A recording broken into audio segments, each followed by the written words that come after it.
Greetings, everyone. Pete Pardo here from Sea of Tranquility. Welcome to a very, very special show. We've got on the Skype line today a very notable musician in the progressive rock genre, Mr. Steve Hackett. Steve, welcome to Sea of Tranquility. Good to talk to you again after so many years. Thank you, Peter. Nice to talk to you again too. All the best. So you've been keeping quite busy lately. So one of the main reasons we wanted to talk to you today, you've got your autobiography coming out, which is called Steve Hackett, A Genesis in My Bed from Weimer Publishing. And that's coming out about a month from now, right? Sometime in July? Yeah, it's coming up July 24th, the official date. Yeah. Okay. And where can folks pre-order that book right now? Well, I think the best thing is to get it from the website. On my website, if you Google me, or you can get it from hackettsongs.com, it'll put you up the web store details and all of that. So that's one way of doing it. And it's nice that it'll be coming out eventually. We have to go to bookstores to get the stuff, but I don't know about you.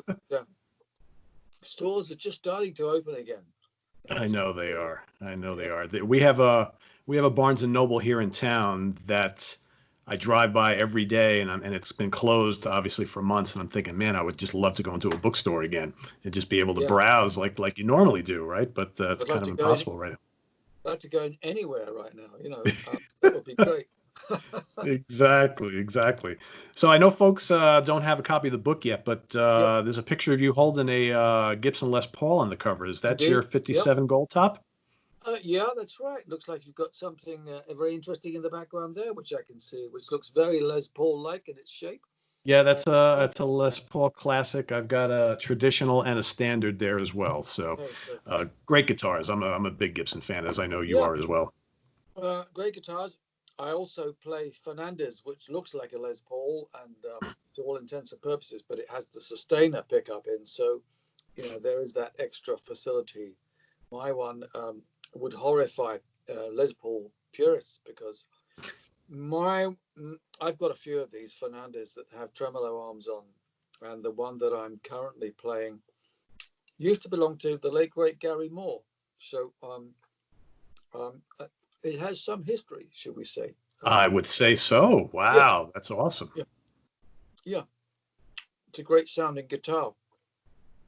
So acoustic versus electric. I know you do both very, very well. What do you prefer, one over the other, or is it just they kind of go hand in hand? No, I think that whether I'm playing acoustic or electric, if I'm playing one, the other feels like a guilty pleasure. I feel like I'm supposed to give total commitment to acoustic guitar. I mean, I'm recording an album of acoustic guitar right now, so it's total commitment to that. But as soon as I finish that, and I'm maybe one or two tracks off finishing that, I'm going to move on to doing something with electric guitar. So I'm completely enslaved by both. I love them both for different reasons. And there's nothing wrong with that. Nothing wrong with that. We love to hear you play both, Steve. So I'll put it to you that way. I love doing that. I love it. I love what the classical players brought to the nylon and the flamenco players. There are so many great pieces, and I'm trying to add to that. Really, the idea of acoustic guitar plus orchestra is something that I've been, nudging away at for quite some time now. So there's another one in the pipeline. It's about once every 10 years. I let myself do this sort of thing. It's a labor of love rather than the idea of this music is going to take over the world. No, the intention is not to do that. But I like to make these things that I consider to be films for the ear and journeying tracks that take people places. It certainly does that for me. I find it cathartic and rewarding, and it's very romantic. And I love doing that, and I can do things now that I couldn't do at one time. I think when you're starting out on acoustic, you're lucky if you can pick two strings in quick succession. You know what I mean? But over time, I gave up using a pick and I used the nails, and I think that gives me greater flexibility, and it affects the way I play electric guitar too. Absolutely. Well, we're looking forward to new music. That's great. For sure. But let's talk a little bit about the book and kind of what the fans are in store for in the book. So, and I'm Yeah. sure you're going to go into this in the book, but it'd be kind of cool to hear it directly from you. Yeah. Can you kind of take us back to that first time that you walked into a room with Peter Gabriel, Mike Rutherford, Phil Collins, and Tony Banks? What was your kind of take on them as a group and as like individuals? I met Pete and Tony first of all. I was living at home with my parents, very young, and they came, and I was playing them stuff with my brother. We were a bit of a double act, you know. He was playing flute, I was playing guitar, or I was playing harmonica, and he was playing guitar. So we recorded a lot of things since then together. But Tony was very quiet. Pete did all the talking, and then I met Mike Rutherford next. First thing we did, because I'd passed the audition with the other two, was we started swapping chord shapes. Um, and then I guess, one thing led to another. Then I met Phil at Tony's apartment, Tony's flat, and Phil was immediately affable and wearing one of those short fur coats that people did in those days. And he had a lot of hair and was a very friendly guy. And he said, "Oh, yeah, nice to meet you. We're bound to influence each other." And I thought, what does he mean? And of course, yes, we did. Over the course of much of the next decade, we did influence each other, and I think that there is that the thing that there was a Genesis style, um, and I think that was born out of a love for a lot of different kinds of music. So one guy might be a little more into soul music or blues, and another guy might be more into classical and big band, and you can probably guess who they are.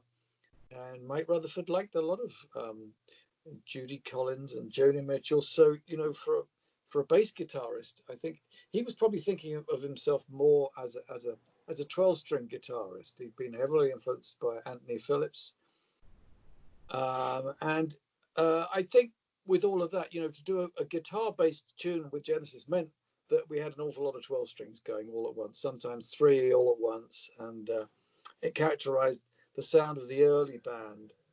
And then I think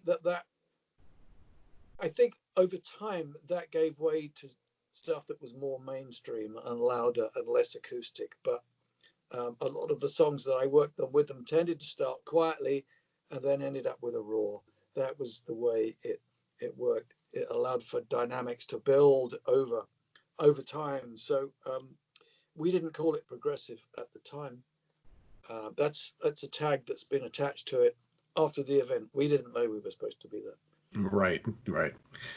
I think, for the fans looking from the outside in, it's like Genesis music, especially from that era, is the 12-string guitars, the jagged electric guitar lines and textures, the mellotron, the Hammond organ, the kind of theatrical vocals. I mean, that was Genesis, and really Yes. no other Yeah. band sounded like that.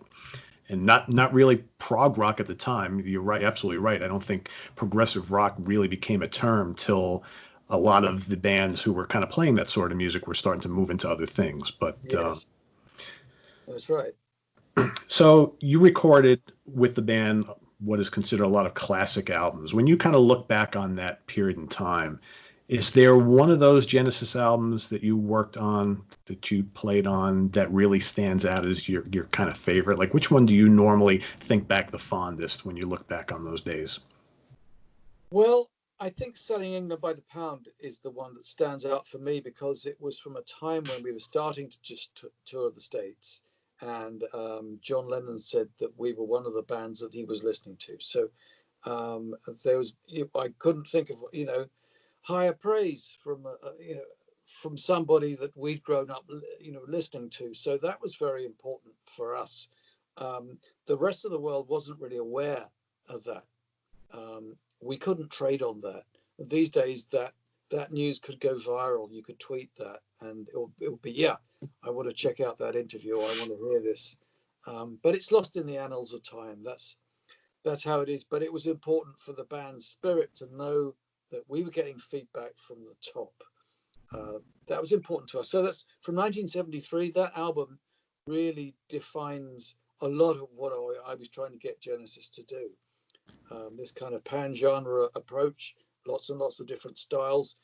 Just in the first track alone, Dancing with the Moonlit Night, it goes through so many changes of mood, Scottish plain song, a cappella stuff, something Ilgarian, anthemic, very English, and then into something that is fusion meets Mozart. It's quite strange, and there are more influences than that even, but all in the space of maybe the first 5 or 6 minutes, it's like something that goes like a kind of musical time machine.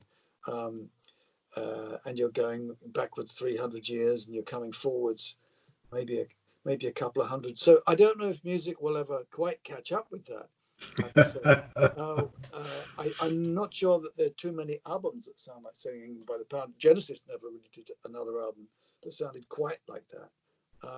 But it was highly inclusive music as well as progressive. I think so many styles.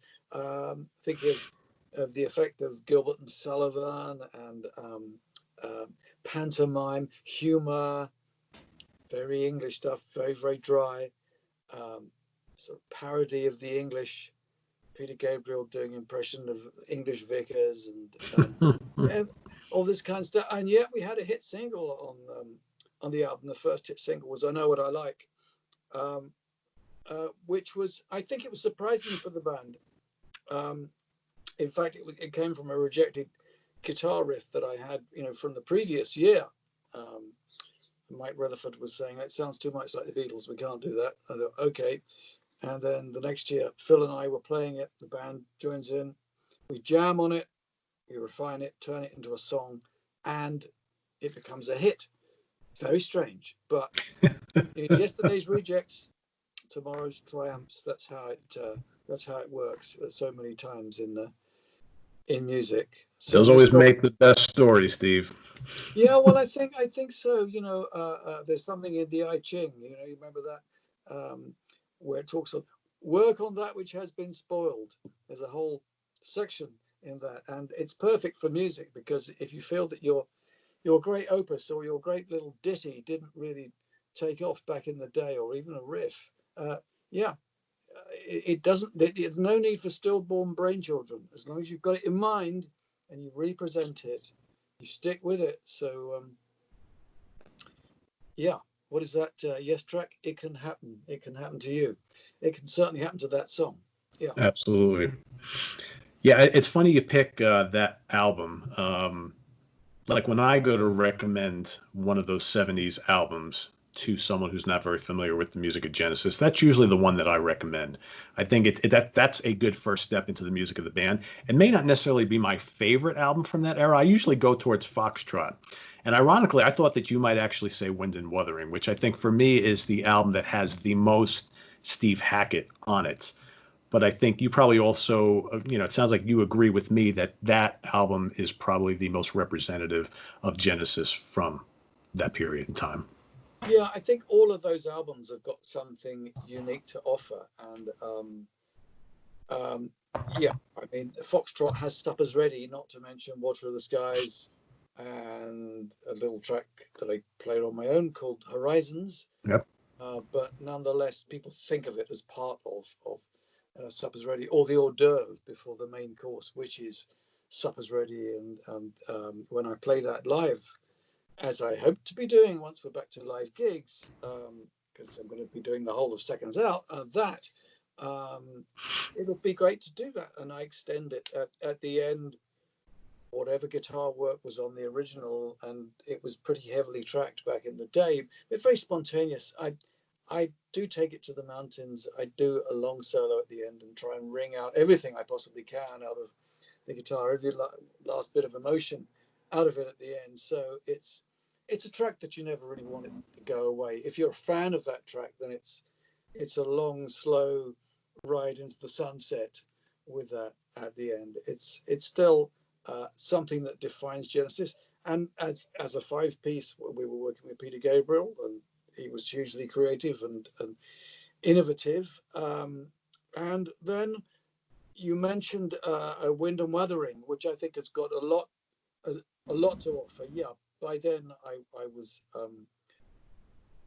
I think probably, although I'd done one solo album, I was producing and writing a lot of songs, so I was able to give them a lot of ideas at that time. And I think it's a really fine album. It's very good, but I think you're spoilt for choice because there were a lot of great things on all of those Genesis albums. If you look at the high points on all of those albums, uh, as I say, a lot of different styles, and the art of surprise, along with the art of dreaming. I think there's so much that it had to offer. It was a band that could turn on a dime, and suddenly, if you didn't know the song and you were watching it for the first time live, you'd be thinking it was telepathy. That boof, what's happening now? Those wide dynamics, and I think that's why people like what we now call progressive rock. The fact that you could take it from a whisper to a roar, you can hear a Sure. pin drop, and then the next thing, it's it's a pyroclastic flow coming at you. So that's fine. Yeah. So when was that moment when you knew it was time to move on?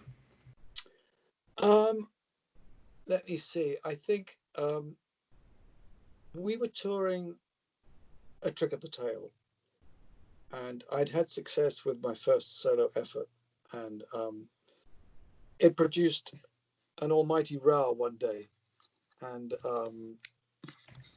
suddenly Mike and Tony were telling me that they didn't think I was giving everything to the band, and they didn't want me to have a parallel solo career. At the same time, giving me no guarantees that any of my ideas as a writer would be honoured within the band. So when you have a gun metaphorically being held to your head, you either come away with self-respect, or you decide that I'm just going to go along with this. But I think at the end of the day, even though I think that Genesis was the greatest band in the world, nobody owns me, and really, my allegiance has to be to music itself. So all the albums that I've made since then, I think, bear testament to the fact that I made the right decision. For me, I chart the past in terms of personal best or personal best sounding tracks and albums. Sure. I hope that answers it for you. Yeah, it absolutely does. It's kind of cool to hear it directly from your mouth. Yeah. So you've been revisiting a lot of those classic tracks live for the last number of years. Is there Yeah. one old Genesis track that you get the most enjoyment out of playing live now? I get a huge buzz out of playing them all. They're all equally difficult to play. There's no such thing as an easy Genesis track because it steps through so many doors and side doors. It's as if if there's an imaginary theatre of the mind, the scenery is changing the whole time. So you have to be on your mettle. You've got to be very focused. You have to be very sober. Um, you have to concentrate. You have to be rehearsed to be able to do that. Um, it's very demanding music, but I think it's very satisfying, rewarding music. And I think that even though I left the band, I think in a way the band's spirit is still very much with me. So although I distanced myself from the band's politics, and I didn't want to be hamstrung by that, um, I'm still very, very proud of what we did as a team together. I think it was extraordinarily good. A great team of writers, if nothing else. Absolutely. I think for most like longtime fans of the band who really miss hearing a lot of those old classics, the band continued on and they moved in kind of a different direction, and they, played a lot of the songs that were very, very popular for them, post the Steve Hackett, Peter Gabriel era. But I think that it's really great that the fans can go see the Steve Hackett band go and play your great solo material as well as these classic Genesis songs and hear them as they remember them. Okay, I mean, for me as a fan, nothing better than going to see your band play live and hearing you recreate that classic solo to Firth the Fifth. I mean, I remember the last time I saw you live in Tarrytown, New York. Here, I was just like, wow, this is like such a great moment, musically speaking, for me to kind of see that, because I was a little bit too young when you were out touring and playing with Genesis back in the day. So I think it's a great thing you're doing, and kind of, still keeping playing those songs and still giving that to the fans who have been around for so long, who really love that classic stuff. So in saying all that, so what's it like working with a guy like Nat Sylvan, who really helps to kind of recreate a lot of these songs on stage? Very, very good. In fact, I was doing track chat videos just to keep people in touch with, responding to fans and their favorites and what have you. And he just did a FaceTime thing with me because he watches them. And he said, "Well, thank you for saying nice things about me and playing the version that we recorded together instead of, the original versions." I think I've expanded on some of those original versions. And yes, he's perfect in the part of that. He's highly theatrical, very much a vocal chameleon, and he does an extraordinary impression, I think, of Peter Gabriel. He also, studied that very well, and also the Phil Collins era, and even songs that I did with Richie Havens, that he manages to deepen his voice and do that, and yet, from his speaking voice, it's not that low. You think, where does that voice come from? It's an extraordinary thing. So yeah, he's great in the part. I think that Nad's natural home is the stage. He's at his most comfortable when he's on stage, when he's dressed up in a number of different outfits and all of that. He's made for that. I think the rest of us get on with doing the music. I think of myself, yeah, I'm a musician who sings. I think he's a stage personality who presents songs and has his own take on those things. But something like, for instance, he was telling me there was a great version from Vancouver of the Battle of Epping Forest. Now, I know that in order to learn that, because English is arguably not his first language, he said he spent 3 months just trying to get that one song together.